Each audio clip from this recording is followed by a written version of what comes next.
প্রিয় দর্শক, আসসালামু আলাইকুম। আপনারা দেখছেন সুছন্দাকে, 60 দশকের কিংবদন্তি অভিনেত্রী খ্যাতিমান। তার সঙ্গে দেখা হয়েছিল প্রযোজক সমিতি রিটায়ারিং রুমে। এদিন তিনি কথা বলতে বলতে এত বেশি আবেগপ্রবণ হয়ে পড়েন যে তিনি বলেন, দুই ভাই ছবিটি নির্মাণের পর্যায়ে জহির রায়হানের সঙ্গে তিনি ছুটিয়ে প্রেম করছিলেন। একথা তিনি আগে কখনো বলেননি, এই প্রথম বললেন।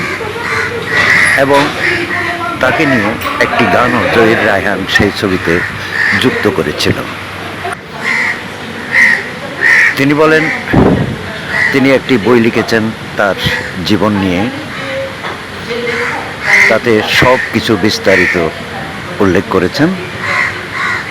সেই বইটি পড়ার জন্য সবাইকে অনুরোধ করলেন। আগামী বইমেলায় আবারও বইটির দ্বিতীয় সংস্করণ প্রকাশিত হবে। আলোচনার মধ্যে তিনি তার সমসাময়িক অভিনেত্রীদেরকে নিয়ে মন্তব্য করলেন শাবানা সম্পর্কে। তিনি বললেন যে শাবানা ভাই, ভাবি, বোন ইত্যাদি চরিত্রে এত বেশি গৃহীত ছিল যে তিনি দর্শক ঘরে ঘরে পৌঁছে গিয়েছিলেন। শাবানাকে প্রত্যেক মানুষ চেনে। কিন্তু পক্ষান্তরে তার ছোট বোন ববিতা কিশোরী ইমেজ নিয়ে চলচ্চিত্রে আসেন। তিনি হয়ে পড়েছিলেন তারুণ্যের আকর্ষণ।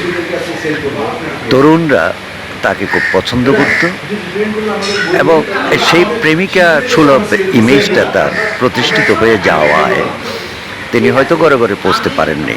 কিন্তু সত্যজিৎ রায়ের রসনের সংকেত ছিল তার ব্যতিক্রম। এমনিভাবে তিনি বলে গেলেন তার আবেগের কথা। তিনি আবেগপ্রবণ হয়ে বললেন, এফডিসিতে এসে আমি খুব হতাশ হয়ে পড়েছি, কারণ এফডিসির সেই জমজমাট ভাব, সেই মানুষ কোথায়?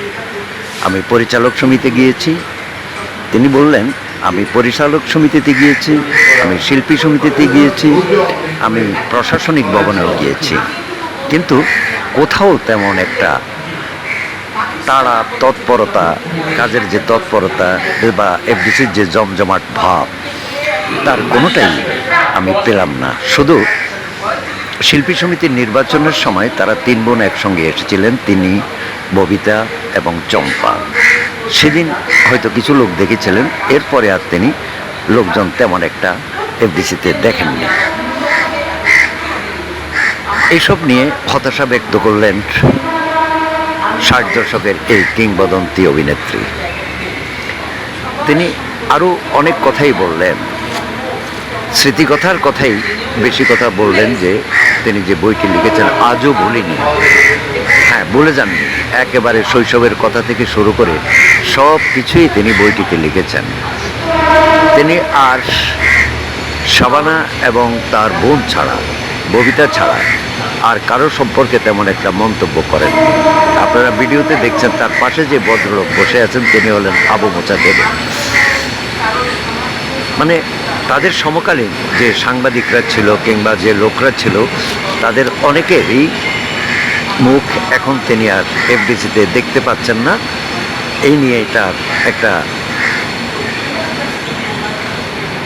মনের দুঃখও আছে, হতাশাও আছে, যে হ্যাঁ, এভাবে সবাই চলে যাবে এক সময়, কেউই থাকবেন না, আমাদেরকে যেতে হচ্ছে।